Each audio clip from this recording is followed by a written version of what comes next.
Hello everyone, this is Simon, your host for the Modern Awakened Perspective, your map for the path to enlightenment. And these are today's stories here for January 20th, 2019. Just wanted to include a few stories today, probably try to keep it short and sweet here. First story is about the FDA, Food and Drug Administration. They've recalled a blood pressure drug called irbesartan, I think it's called. Sorry if I pronounced that wrong. But basically, it's just another drug in a long line of drugs to be recalled by this group. It's being recalled because it has a cancer-causing impurity inside of the drug. Now, that seems a little odd how that could even happen. But it's the impurity was called NDEA. I shortened it up. I'm not going to try to pronounce that one.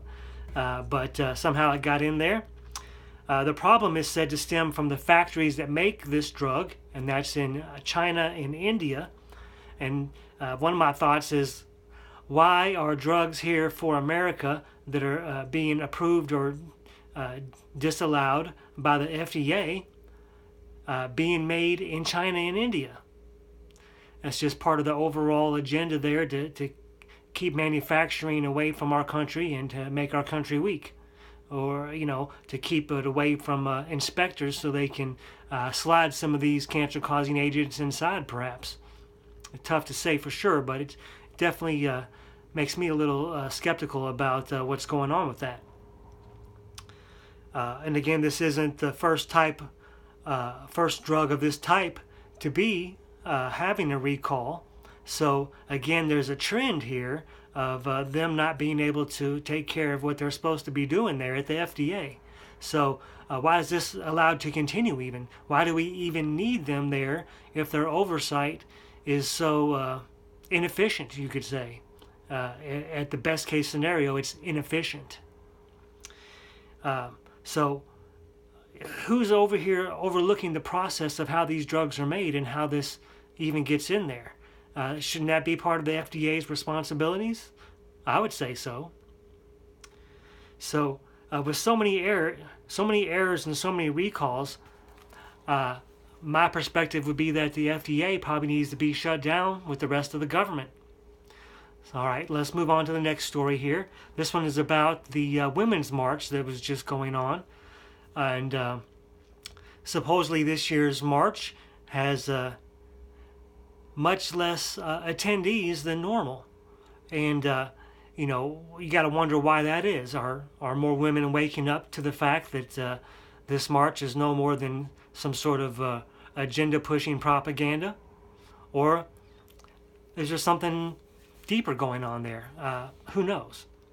But on top of that, there was not only just one march.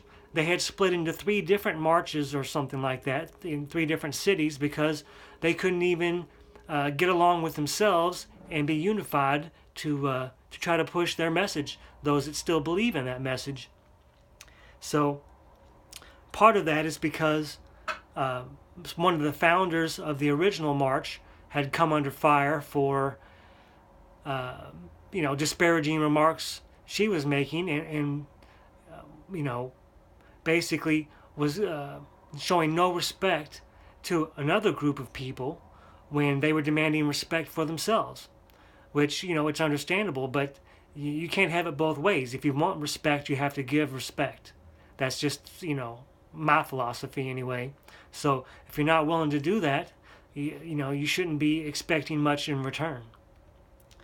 So, there's no sympathy for me for that, and it's no surprise to me that their membership or attendees have dwindled because of their lack of unity in their message and their lack of respect for others.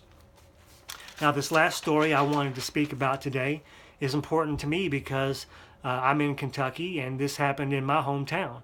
And this was a conflict between some high school students and Native American veteran who was out there for an indigenous peoples march.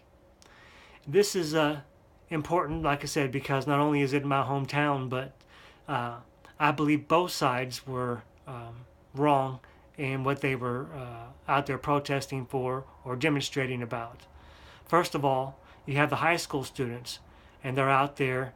All of them seem to be, synchronized with their Make America Great attire, hats and sweatshirts, which, from my research, I've seen several videos during the time I've been doing research where students are very far and few between who aren't indoctrinated enough to see why you need to make America great again, and those that do speak up are ostracized or punished by the teachers or other students who just aren't awake. So you have those people out there confronting the Native American Vietnam War veteran who is out there demonstrating. And again, from my research, it's not like the general